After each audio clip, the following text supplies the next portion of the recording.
Mundong tila'y puno ng paghatol, at kung bakit kanilang kakaibang anyo ay husgahan. Ano ang kanilang kasalanan upang sila'y husgahan?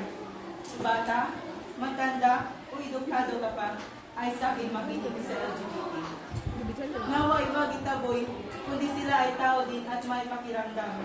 Kaya dapat isipin at iyong alamin ang karapatang mo'y karapatan din nila. Mga magulang kong kayo'y makinig sa mga anak niyong LGBT. Paano sila matatanggap ng iba kundi kayo pang nangunguna? Lalaki sa lalaki, babae sa babae. Wala akong nakikitang mali, kundi sila ay tao din nagmamahalan. Bakit kailangan husgahan ang mga taong walang kasalanan? Bakit kailangan pahirapan at saktan ng mga taong may karapatan? Kaya kung ako sa iyo, simulan mo na ang pagtanggap sa LGBT dahil nasa huling ang pagsisisi.